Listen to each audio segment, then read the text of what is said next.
side. Here's Corbin Ullman. Now there's the puck forward. Lawler into the right circle. Centers it. Rowan backhander score! And it's the third of the season for Zane Rowan. What a pass from Harper Lawler. Sam Maremba drives out to center ice. Takes it over the Blades line on the left wing side. To the net. Centers it in front. They score! Anthony Wilson in front, and that is his first as a member of the Regina Pats. It's intercepted. Zach Moore, 2-on-1 for the Pats. Left side, loading up, Moore shoots, scores! Zach Moore, his first as a Regina Pat, and it comes against his former team. Guy Gibson inside the Regina line. Gets it out to center, Howe. Long pass up the middle. Partial breakaway tie. Spencer, score! And we are tied! Ty Spencer! What a goal! And a great pass from Tanner Howe.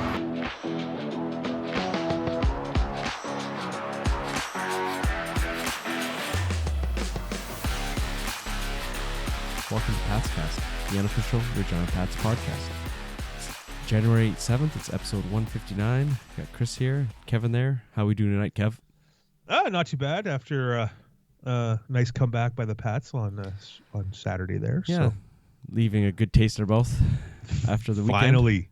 Yeah. Finally breaking through, getting the overtime, an overtime win there. After finally getting an overtime win, right? They had so many chances in overtime. 4 or 5 overtime losses lately, so yeah, but yeah, it capped kind of a boring game, wasn't it? Yeah, it had its moments, like when Howe cranked Reshny. Yeah, but yeah, we'll get to that game after. Yeah. But yeah, I guess we'll start off with the games. I mean, there's a little bit of trade talk with Pats wise. We can talk about some of the bigger deals that went down this week in the WHL as a whole, and maybe touch on our thoughts leading up to this trade deadline now that it's coming up here quick. It might be a little underwhelming now that some big deals have already gone down. It's hard. It's so hard to say because there's some teams that are starting to really pull away and some teams are starting to fall back. Yeah. But with so many teams making the playoffs and so many teams that are so close to playoffs, do they sell or do they keep? Like what the Pats did, they sold off a lot of the assets, and they're only a couple, like 4 or 5 points out of the playoffs. Yeah, there's still lots can happen. On. There's still like 30 games left. Well, not quite 30, whatever, but there's quite a few games left. Yeah. But we'll chat about that later. Our thoughts on it, and so let's start off with Saskatoon on Friday night. I wasn't at this game. You were. I kind of watched a little bit on CHL Live. It was all messed up on the CHL Saskatoon Live. Globetrotters. Yeah. Sidoroff there. He loves to impress the Regina fans, doesn't he? Yes. I'm not gonna even talk about that. I'll say it was a nice goal. I personally didn't like it, but it was a nice goal. Give him credit. It was a nice goal, but I didn't like it. Yeah. The best play of the game was Trevor Wong's pass to Saunderson. Yes. Absolutely pass. Beautiful. That's about 2.5 feet off the ice. Saucer pass, cross ice, right on Saunderson's stick. If Saunderson would have missed, it wouldn't have been anything big. It would have been like, oh, nice pass, whatever. But it was like right on the tape, right in the net. It was unbelievable. Yeah. That was impressive.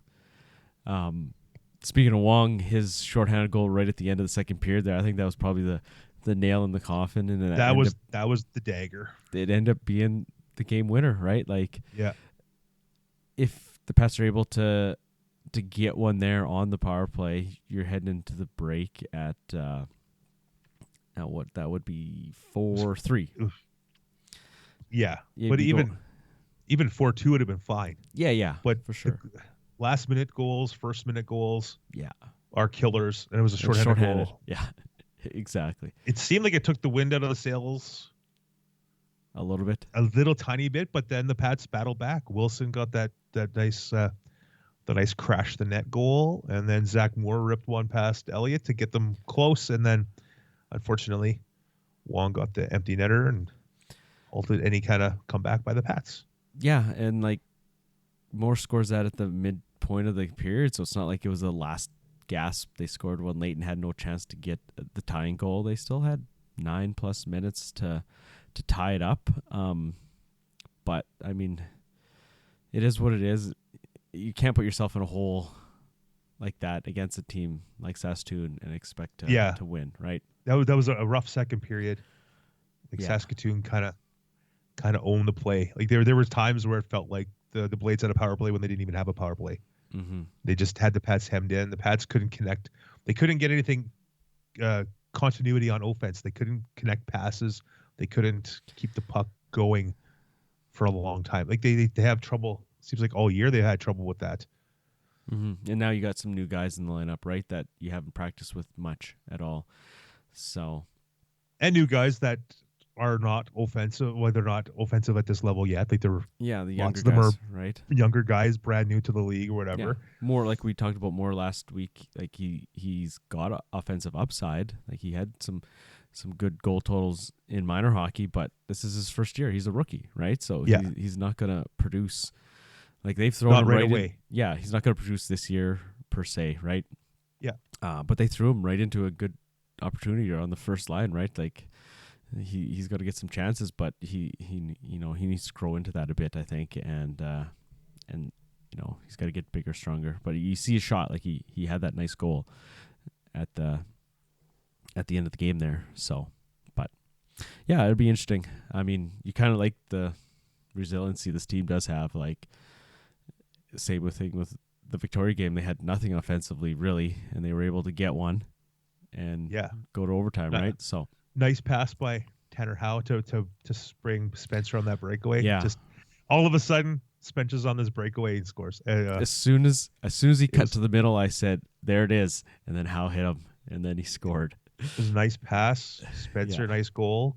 Got double digits on the season, which is awesome for him. Yeah, and I think that's like 3 in the last like about 5 games that he's scored real late to tie it or make the game close. Like yeah, I think so. Yeah, he's had some really clutch goals, not just goals like clutch goals. Yes, so 100%. Anything else on that Saskatoon game? Nah. No.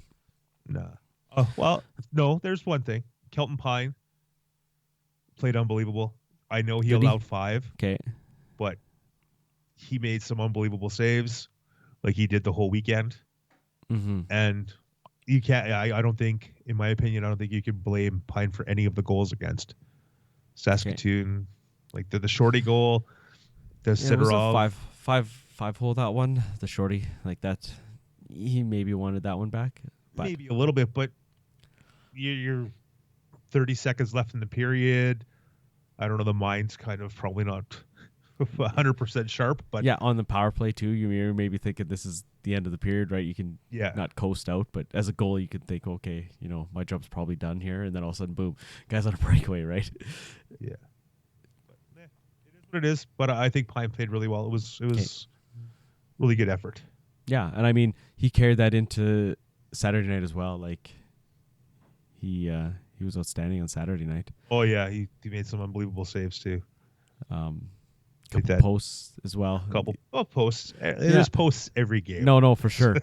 But in a 1-goal game, like, or a low scoring game like that, it's nice to have a couple of those. But yeah, the stick, he just threw his arm out and the butt end save, the highlight of the save of the night or whatever. Yeah, just kind of flip flopped around and got the butt end on it. It was nice. Actually, there was one really good save in Saskatoon. It was cross ice. He came over and Rob Sidorov. Was it Sidorov? Yeah. Okay. I wasn't too sure if it was him or... No, it was Sidorov. Lazowski. It was Sidorov. He robbed him glove Yeah. I remember that one. I remember seeing that one. That was a good one. But yeah, and like you said, he played both games this weekend. Huey just got back. Which actually surprised me. Mm-hmm. Huey got back the night before, a couple days before, late. Yeah, he didn't dress for Friday, Didn't dress Friday. No. And then he dressed his backup on Saturday, which kind of... I was surprised that Pi played both, but he played really well. He had his Saturday's game was probably one of his best games of the season. Yeah, you said, save percentage wise, it was like his second best of the season, wasn't it? Yeah, other than the first game of the season. So. Yeah. So that's good to see, he's getting up some goals lately, but I mean, it's not all on him, right? No, You know, the it's team- just happens. Yeah, like I said, kind of leaky defense yeah, and leads to some you just hope your more goaltender opportunities. can bail you out some of these times, right? And he did in this tight game, right? You know, this game was up for grabs, and you know the offense really couldn't get much going. Like you have all 4 shots in the second period. Victoria had all 7 shots in the first period with a couple power plays. That's another thing. Like the penalties, lots of power plays. no flow like to this game. That's another thing, right? Even with all the power plays, it wasn't exciting, right? Like no, it was pretty boring. And yeah, until like 3 minutes left when Spencer got that goal. yeah. Then the overtime, the Regina overtime controlled it, right? They had some chances and they controlled it. They did the old swoop out of the zone and come back in, but they controlled it, and then Shantz gets just a greasy goal, like just greasy going to the garbage net. goal's a goal, overtime winner. For sure. And a guy that, like you said, he hadn't scored since like October. Yeah, it was quite a while for Shantz. He was stuck at 4 goals for quite a long time, and it was nice for him to get the greasy goal. Yeah, right in front. Yeah, right in front. It was awesome. It looks like Holt made the save, and then it bounced off him, and he went to cover it, and Shantz just swept it in before he could get his glove on it. Yeah. So he was just there, right on the spot, right? So good for him. Like he needs a goal. Like what was it here? November 11th. Sorry. Yeah. So almost 2 full months. It's been a long time. Yeah. So a guy that we maybe hoped a little bit more out of this year. Right? I think the whole staff was expecting a little more offense out of him. Yeah, not a ton, I'd say, but a little bit more than he's at. Yeah. Yeah. But I mean, that's a little bit the story of this season, right? Just guys just not quite I don't want to say lived out our expectations, but you know, this team is kind of offensively challenged, so we're like nitpicking, right? Like guys and the way the season started, the expectations got a little higher. Yeah, that is true, right? Yeah. But I think they did expect a lot more offense out of certain players. Mm-hmm. Some players have probably exceeded expectations. Others, I'm sure, are under. I mean, every team's going to have that, right? Exactly. Yeah. So for a team that's in kind of the rebuild mode before the rebuild actually happened, it felt like it, because when you lose Bedard, Svozil, blah blah blah blah blah, you lose all those guys. You're basically having to retool, try to figure out what you have, and like I said, the season started off so strong, and then hit the wall when Whitehead got hurt and Temple went off to the under 17s or whatever. It seemed like they kind of hit the wall and they've been floundering since. Yeah, and like we see, they have their moments here and there, but yeah, like the games recently, they're coming back. They're chasing the game a bit here, right? And they're getting some of these games overtime, but they just couldn't finish, right? So it was just nice to see them finally finish this game. Yeah, with a win. They only scored 2 goals. Especially, they only allowed 1 after allowing like 5 or more in the last like 5 previous or 6 previous or something. Exactly, giving up a lot of goals, and losing a guy like Parker Berg, who really was, like we said, he was so good both ends of the ice. The cornerstone on defense. Yeah, and I mean one of the cornerstones on offense even too, right? So yeah, the cornerstone of defense, one of the cornerstones overall. Yeah, and in my opinion, he was probably the MVP when he got traded, the Pats MVP.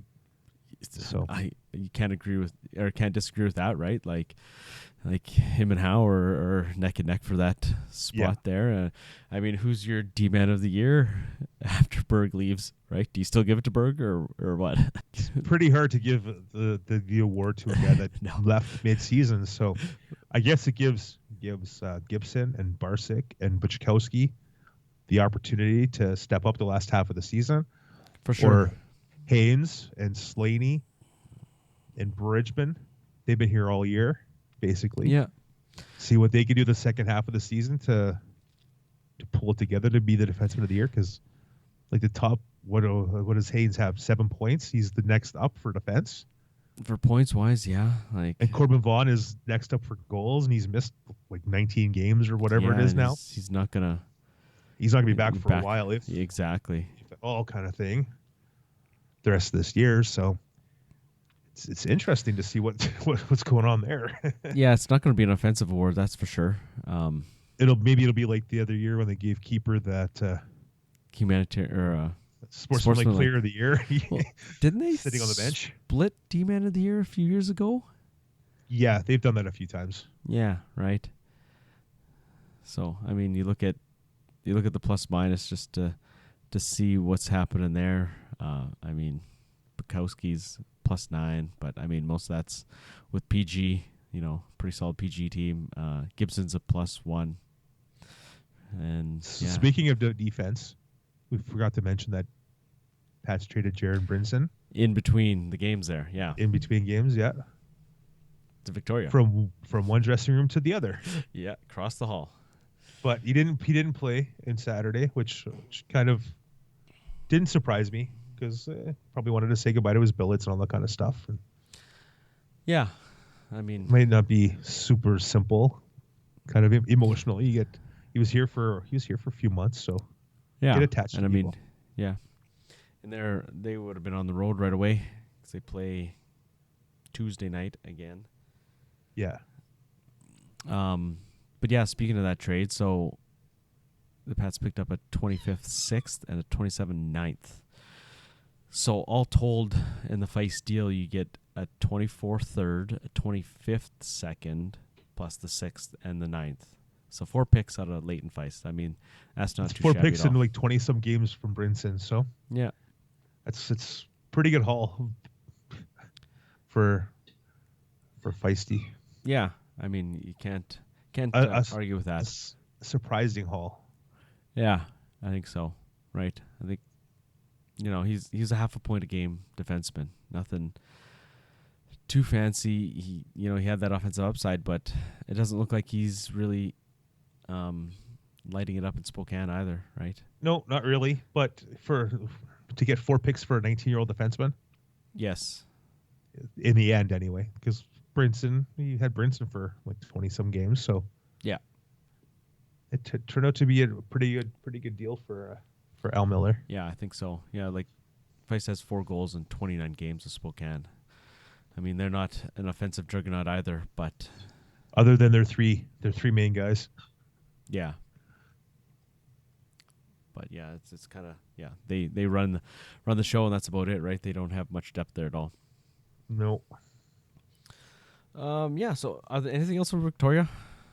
I kind of got off topic there a bit, but Tanner Howe obliterating Kolresny. Yeah, I was gonna go back and watch that hit again because I didn't see it live. I was looking the other way or whatever happened. We were busy chatting, I think. Yeah. And all was like kaboom, and everybody was all over the place. There was a couple. And Edwards cranked Howe in the back. Ended up with 2 minutes for cross checking or whatever that it was. was one of the behind.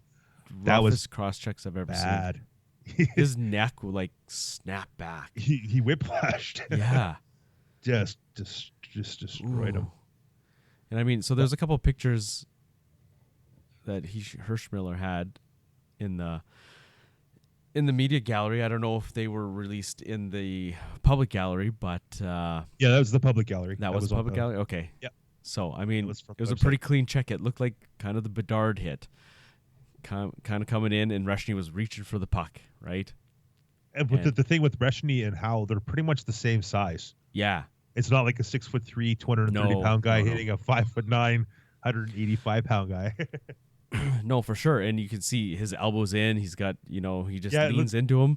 He's not even, like he turned into him and just smoked him. Just blew him up. And then the unfortunate part was the Pats controlled the play, so they didn't blow the whistle down, and he's just laying there. He was on the ice for a while, 30 seconds or more. Yeah, but I did see a picture of him and Corbin Allman after the game. Yeah, I was just gonna bring that up. Yeah. Yeah. So he, a picture only says one thing. You can't tell how injured he is or isn't. I mean, he was there for a picture. He looks physically, not too bad. So yeah. So he's not in the hospital or anything like that. No, exactly. So might have been a precautionary thing. because he did get cranked pretty good. Yeah, Because right. the crowd was like, oh. Yeah, so hopefully he's good. Good to go. Hopefully he's a good player, right? He's going to be a real good Oh, player yeah. in this league. Yeah, So, good Sasky boy.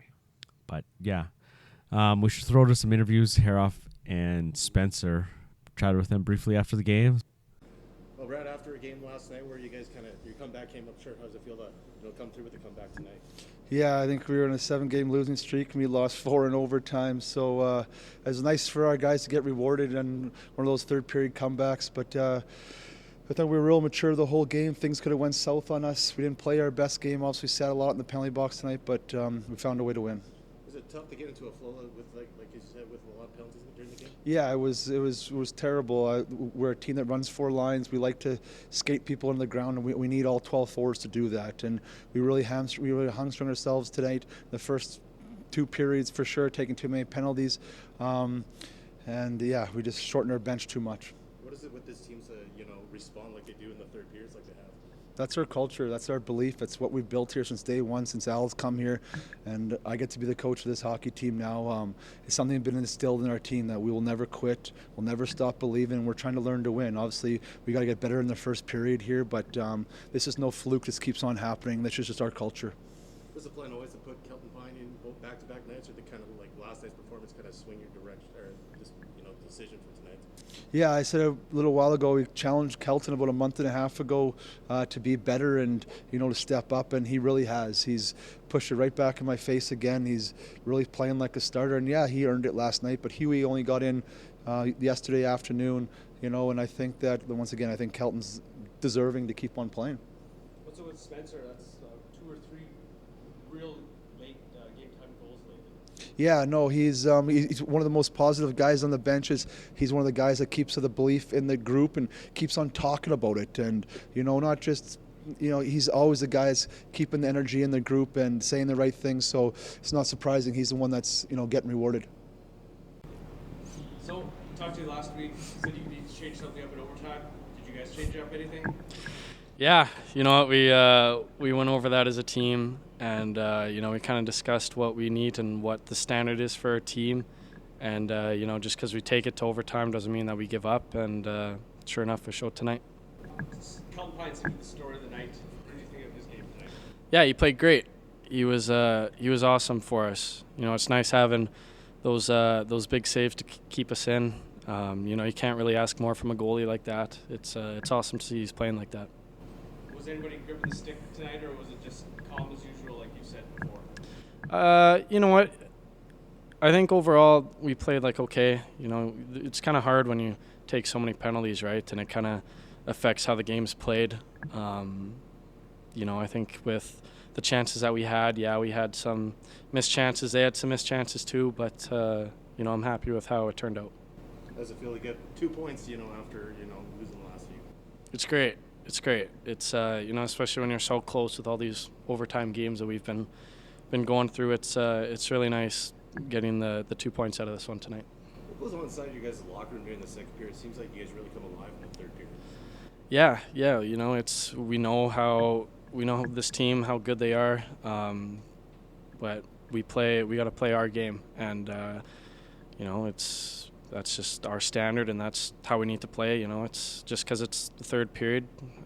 I don't know. I think we're obviously we got to work on maybe playing a full game where we're like that. But as long as we're playing well and coming back and tying these games and winning them, that's what we want to do.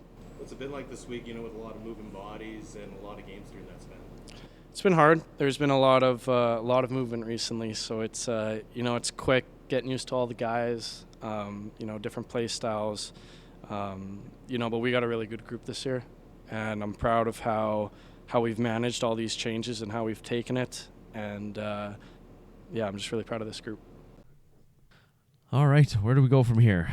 We talked about the Pats trades, or the trade. It kind of sounds like there isn't, much more planned in the works, but like we said last week, you never know who comes calling for somebody. And if the deal's there to be had, I don't think Al Miller's going to pass it up, right? And the thing is, the Pats still have 3 goalies on the roster. I know they say Mulaka's an AP, But if he's classified as an AP, are they going to move him back somewhere? Or are they going to make him a full-time and have 3 goalies the rest of the way? Which really doesn't make sense, in my opinion. Pick Especially your with 2 two and go with your kinda- 2. Yeah, especially with 2 kind of inexperienced guys per se, right? That you kind of want to develop at least one, or if not both of them, right? But Yeah, who knows, exactly, maybe yeah. one gets moved, and then you got Milwaukee as your full-time backup. But Yeah. you But never know. the guy's only played 5 games this whole Yeah, season, so it's probably not ideal. probably practicing is not playing. I know it's not the same level. Maybe they're trying to find a spot in junior A for him. I don't know. Yeah, I mean, they'll probably wait till after the deadline to really make a hard decision, right? Not that. Yeah. So Unless something happens at the deadline where one happens to get moved or whatever, who knows, right? yeah, There's still 3 days, well, 2.5 days from when we're recording this to the deadline. So yeah. Who knows how busy it's going to be? It's yeah, a lot of big deals already has happened. Obviously the Pats made their splashes, and and then when actually selling, I mean, two of the worst kept secrets. yeah, I mean, it was all over Twitter, and John Keane was John tweeting Keane about was it tweeting. quite a while before it actually Yeah. happened. Yeah, it's kind of, I don't know, it's kind of odd that a broadcaster of one other team is tweeting all this stuff about other players. It's like Merrick, Jeff Merrick. He's always Yeah. tweeting stuff out. He gets this insider information, and he literally doesn't watch the WHL at all, and all of a sudden he's tweeting. the insider. Yeah. In his podcast, he's throwing all these ideas, whatever. But yeah, so obviously geeky to Swift Current, which is a little interesting. Yes, Current's it was. Yeah, injured. They've they Reed Dick's out, Matthew Ward's out for probably the regular season, if not longer. And you give up 3 roster players, so. yeah. 3 roster players, 2 firsts, a second, and a then 7th. the picks. Yeah, then the picks, obviously. But Yeah. to give up roster players and to have a couple guys injured, I know this is kind of their year. They should be building for this year, but it's just not working out for them, right? And does this trade really put you over the top? You But obviously they- know they- that Moose Jaw and Saskatoon are building and unloading. So, like we said, I don't know. Is it just for some home dates? They need to cash in a little bit. Playoff revenue would help a lot for all these small market teams. So Yeah. but it's one of those things. They got that the defenseman Dvorak. They got him for free. That is So true.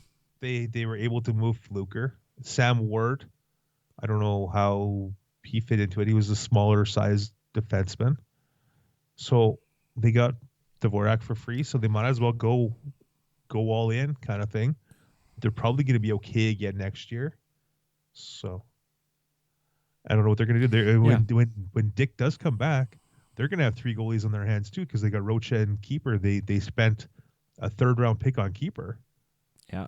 So they're not. They need another guy, right? So exactly, and they're not going to just.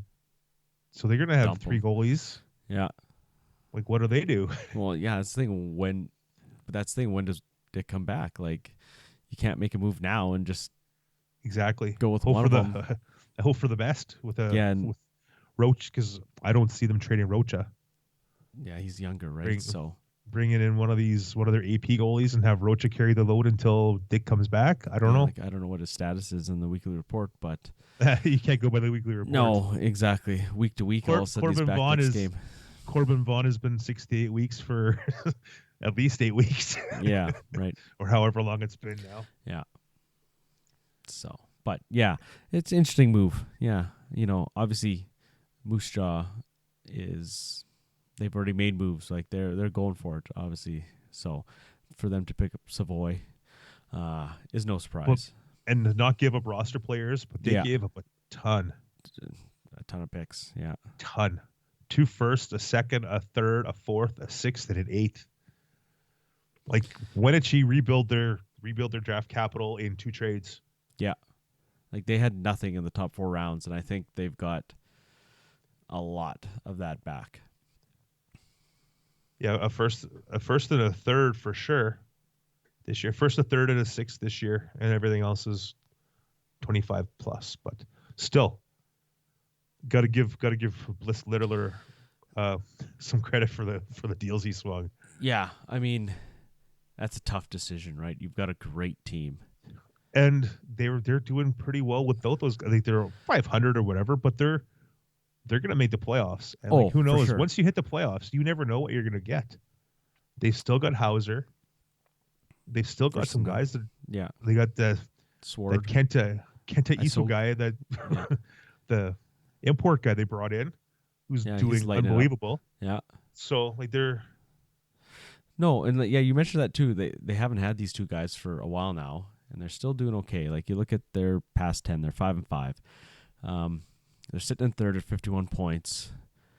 I mean, you play 500 hockey to the end of the year, you're getting another, what would you say, 28 points, and we kind of looked at that. That's 5th, 6th range. Like you're probably going to stay above Kelowna they're at 38 points right now.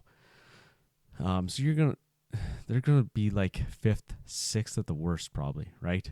yeah. So So you sit in that 5th spot. You're in that 4-5 matchup. That's a toss up, right? exactly. Even so 3-6, like Victoria moves up to 3. Maybe Everett jumps to 3. Like I'm pretty sure those would be close series. So yeah, like once it is the playoffs, you never know what you're gonna get, especially No. out west. yeah. So, I mean, you got to give them credit. They're pretty open with their decisions. They had a big 5 article, essay kind of thing on their website saying, hey, this is what we're doing. This is why we're doing it. Obviously this team's new to the league. Like, you have an existing fan base, but at Junior A, right? Junior A and Major Junior are two totally different operations. Right. Totally different. You're producing guys, and then they're moving off to college as they get 19, 20. Well, here, these guys are looking to play pro, and there's your top end talent. There's teams willing to spend this kind of assets for your guys, and Yeah. and so I give them all the credit for just laying it out on the line and saying, hey, this is why we're doing it, and this is what we're doing. So, just to keep that fan base engaged, and hopefully they can keep a somewhat competitive team in the next few years, where they probably couldn't have, right? It would have been a lot of list guys, a lot of 6th, 7th, 8th round picks filling up this roster in the next few years if they didn't make these trades. Yeah, like they basically said if they didn't make these deals and they just went for a big run, they'd like win 10 games for the next 5 years kind of Yeah, thing. and you can't really argue with that probably what would have happened, right?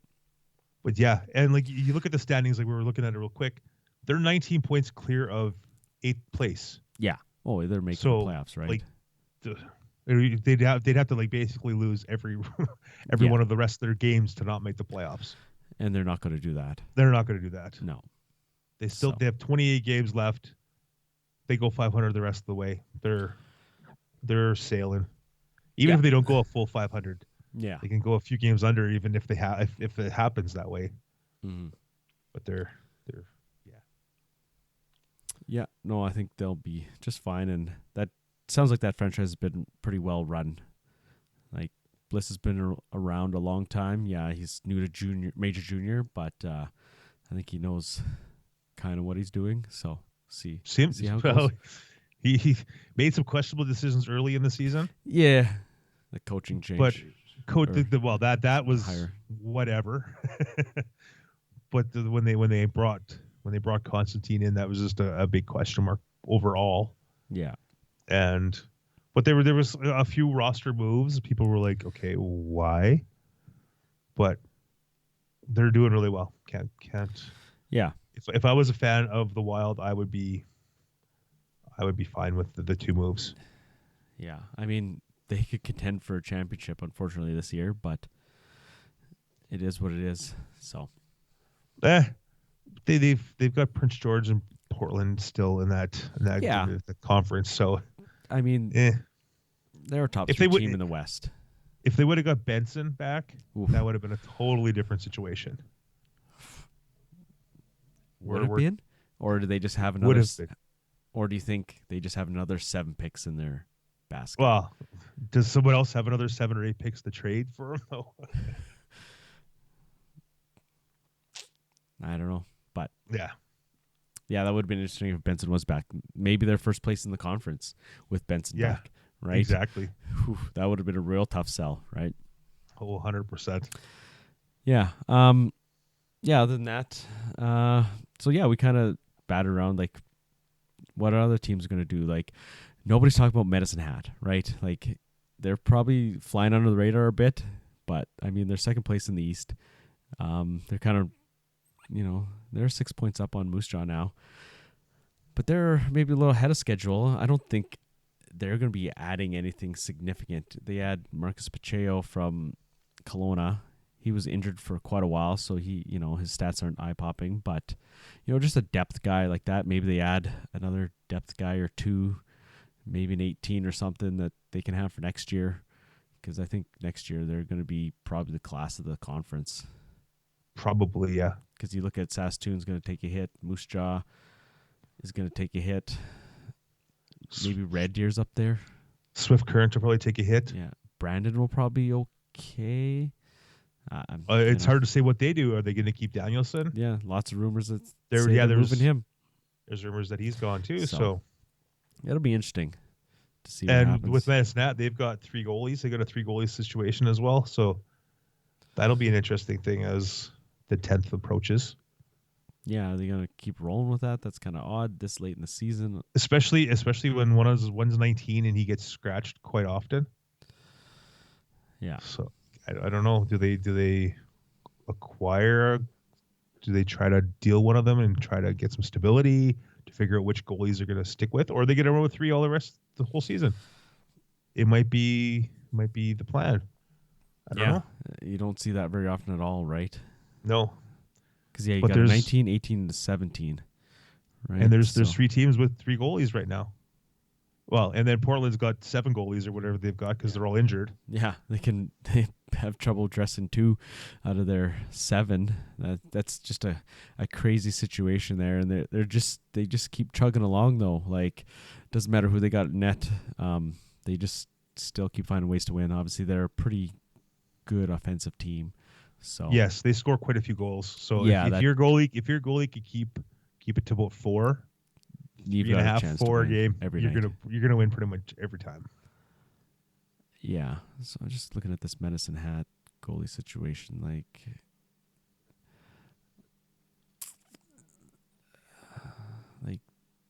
So May, he's played 21 games, but he was getting scratched a lot recently. And you got Zahara with 12 and McCallum with 11. So the 18 and 17 have split. Yeah, So it's just the weirdest thing. I don't think I've ever seen a 3 goalie situation like that this long into a season. yeah, and Zahara has a 186 goals against and a 936 save percentage, right? Like, Exactly. and So- May has the worst stats of the 3 as the old and guy. he's the old guy. Yeah. So, yeah.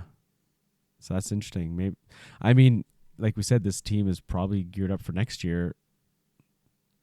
You probably want both these younger guys ready to go next year. You have a 19 and 18 next year. That's a good situation. Yeah, you can have May back as a 20, but I mean, he's not lighting the world on fire right now. So, And there's not many 20-year-old goalies in this league this year. no, definitely not. So, yeah, that's an interesting situation to watch. Keep an eye on Medicine Hat for what they And with Medicine Hat, they have 3 20s on defense, which is like the Pat situation. It's just not ideal. You don't see it. No. You rarely ever see 3 20s on D. because that's half your defenseman gone next year. Basically, yeah. So maybe they look to add a 19 or a 18D or something like that. Some depth. I don't know really what their depth is like at D, but yeah, interesting. Well, But yeah, the Pats, with those trades that Miller has made, the Pats defense got a lot stronger for the future. for the future, Even when yeah. they do lose the 3, if they decide to keep all 3 20s for the rest of the season, I don't know what the situation is. There's still 3 days before the deadline. They're stronger going forward. You're gonna have 4 18s next year, right? Yeah. So, and then you got Barsic if he sticks around or they bring in Solberg, I don't know what their thinking is there. Who knows? I mean, if Barsic has a good finish to the season, maybe they keep him next year, and who knows what happens with Solberg. Maybe the option isn't even come here, right? You never know. Yeah. But at least you have options, right? He's playing pro in Norway, so yeah, who knows, right? Exactly. He might want to still play pro. I guess it all depends on where he gets drafted and what the NHL team wants to do. That's the big thing, right? He's going to get drafted this year, and the NHL team kind of has a lot of the say where they want you to play, right? Yep. So, but yeah, I mean, for other teams, say in this conference, like Saskatoon probably is looking to upgrade their defense. They need to address kind of the Molendyke situation. He's out for a while. Maybe they need to add there. Moose Jaw's added. I don't know how much more they're going to add. So if Current kind of made their deal. If Moose Jaw might be looking to add a backup goalie. A goalie, yeah. Because Unger has played so much, and when they put Fortin in, he does play okay, but he hasn't played enough, really. So if Unger gets hurt, they could be in big, big trouble. In Unger, I wasn't too sure about him this year, but he's kind of come along.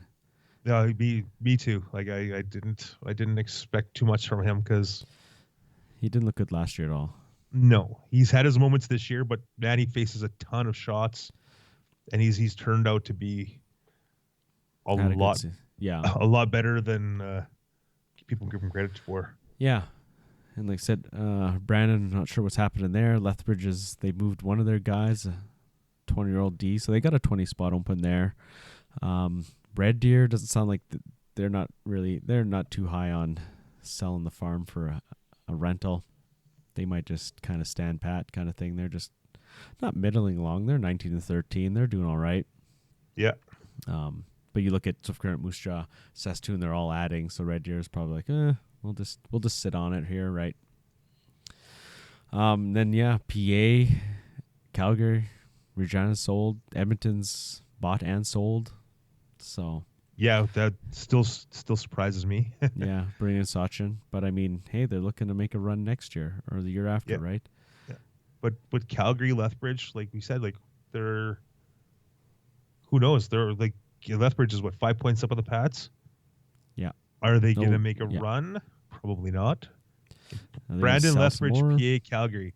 Those are 4 teams to look out for. Like, what do they do? Like Brandon's 5 games over 500. Do they add something, or do they move Danielson? Because Danielson won't be back next year. No, he'll be assigned 20 next year. So yeah. So what do they do? Do they keep him and hope for some luck in the playoff draws and not end up against Moose Jaw, Medicine Hat? Because you get those teams fully healthy. Yeah, you can get ran right into the ice. Medicine Hat just put up 10+ goals 2 games in a row. He had 21 goals in 2 games. Yeah, ooh, ouch. I know they're not playing against like a Saskatoon or something like that, but no, 21 goals in 2 games at this level, no matter who you're playing against, it's pretty impressive. Yeah, I mean the Pats did give up 8 to them, but they didn't give up 10 or 11. Yeah. Yeah, so that'll be interesting, And trade deadline is always an interesting time, but this one might be a little more quiet. You never know with all these big deals already happening. Yeah, like we don't know enough about the West Conference teams. Like, no, I'm not gonna really comment too much on them, right? Like Seattle has a few guys. Looks like they could move because they're not doing that well right now. No. Spokane, Vancouver, Kamloops has still got a couple pieces they could probably move on from. Tri-City, they're 1 game over 500, but what do they do? Like, it's gonna be an interesting deadline just to see because the prices are so high right now. Again this year, it's crazy, right? Like just for those 2 guys, there was 4 first-round draft picks. Like, and everybody's like, "Oh, last year the deals were expensive because it was Memorial Cup." Well, what's the excuse this year, right? And, we got a first for Suzdalev, too. So there's 5 first-rounders for 3 guys, plus a whole bunch of other stuff. Yeah. No, for sure. Hey, probably Prince George is probably looking maybe add another piece or 2. Portland will probably add something. Will He's- Portland though? Because they don't like adding too much from No, outside. So I'm maybe not they'll try saying- to find some college guy that's Yeah, or well, they've already brought in a USNDTP college guy, right? Yeah. So, but Try to yeah, bring in, I'm like, a I'm guy pretty like sure they're Chaz looking. Lucius like last year. Yeah, they're probably looking to add somebody. I'm not saying they're going to trade for somebody, or Yeah. you know, And But- with back to Saskatoon, does Saskatoon get Chase on back? Because they've had him on the roster the whole season. He's playing in the ECHL. yeah, He's you been know, on the roster the whole year. Are they hoping he's coming back? Alan Caldwell tweeted that outright. Like, what 20 is coming back to the league, Yeah. right? Because there's always that. There's pretty much every year there seems to be one or two. Yeah. Yeah, coming back like, oh, he's signed and he's 20, but a NHL team says, okay, go back to junior for this half season, right? Like, Yeah. So that's the wild card. Like, what happens there? So, but yeah, I think with that we'll wrap it up, and We'll talk about next week's games. oh yeah, we almost forgot last week about the week's games. There's so much to talk about, right? Yeah. So Vancouver and PA. So 2 games the Pats need to win, yes, I think. yeah. I know the deadline is coming up this week, so there might be more movement, whether it's deals or no deals or whatever. Like there'll probably be some tweaking yet on the roster because there's potential injury situations still up in the air. Sounds like Barnett is hurt, Yeah, sounds like he's might be out for a while. Is and what Pescott is hurt, yeah, and Vaughn is still hurt. So like, there might be some tweaking. They still have the 3 goalie situation, so there's probably some stuff going to happen yet. I don't know what. Mhm. Not going to predict. And then it's the official end of the season coming up, so they need to get these 2 wins, because Sunday they had to Saskatoon, where they're probably going to get steamrolled, which is unfortunate. 3-3. You're at home in the first 2, but then you go up to Saskatoon, and that we've An seen afternoon that. game in Saskatoon It's is not been- a good thing for the Pats. No, we've seen the Pats play Saskatoon pretty well at home, but they've Yeah. really struggled in Saskatoon. Like we haven't been up to Saskatoon since early in the season, but there was a couple rough games there. Afternoon games are not the Pats' Forte. best friend. Yeah. And especially Saskatoon, when they by that point in time they'll have Minton back in the lineup, and who knows about Molendijk if he's still out, and who knows if they're done trading and stuff. So Yeah. could still be a different look. We haven't seen the Suzdalev, because Suzdalev didn't play Here. against the Pats here because his equipment was stuck in Toronto, which is funny because apparently a bunch of guys' stuff got stuck there. Whatever, Oh, yeah. but it is what it is. And yeah, Yeah. I mean, yeah. PA, you got to have that game. That's a team you're chasing. You're 3 Yeah, points need that behind one. them right now.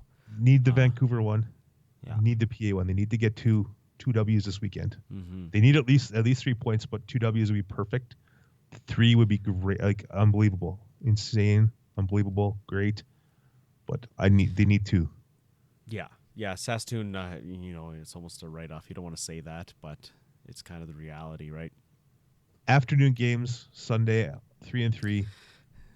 It will not be a good situation no matter what, because they'll probably put it all out there on Saturday night and then Well, it's PA mosey right on to there. Saskatoon. PA's a pretty physical team. Yes, We've seen they'll beat you into the ice. I don't know what Vancouver brings, but Victoria brought a pretty physical game. Vancouver beat Brandon 4-0 in their first game here, so Yeah. they're not that strong in their own division, but they won 4-0 against the Vikings. So Yeah, that was their first game on the road trip there. But I don't know what their schedule is like this week leading into that Friday night game, but I'm sure they'll have a game or 2 this week. They won't sit off all week, that's for sure. But yeah. You got anything else? no, it's just hoping the deadline goes by and maybe a move or 2 to fix the roster, get it all set. And Vancouver does play on the 9th and 10th, so they've got a couple Wednesday, games this Thursday. week before Tuesday, Wednesday. Tuesday, Wednesday. Yeah, Yeah.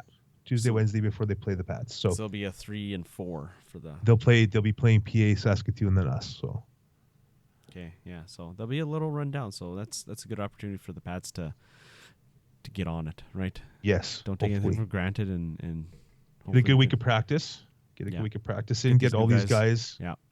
get the system Well, set up or whatever. Who knows what happens after Wednesday too, right? Maybe there's Exactly. another guy or 'cause, two in or out, right? Yeah, you never know. There might But- be some changes. Yeah. But you got a whole week off, so hopefully that they can take advantage of that and put Rest up forth. the rest up the injuries, get the Yeah. roster set, and then go from there. Get it done. Yeah, have a good showing. It'd be Get nice to get a good streak going. get a nice start to the weekend there with Vancouver. So Get a streak going. Make it 2 wins in a row, and then Yeah. 3 wins in a row, and then the Saskatoon game. So and then start over. well, maybe they'll go to Saskatoon. Maybe a surprise. PA beat Saskatoon 2-1 in a shootout, so they are beatable. They did. Yeah, they did. Just Saturday night, right? So The Globetrotters didn't take effect, I guess. no. The sweet passes and the crazy goals. Yeah, for sure. But we should get out here. And yeah, have a good night, folks. See you at the rink. Take it easy.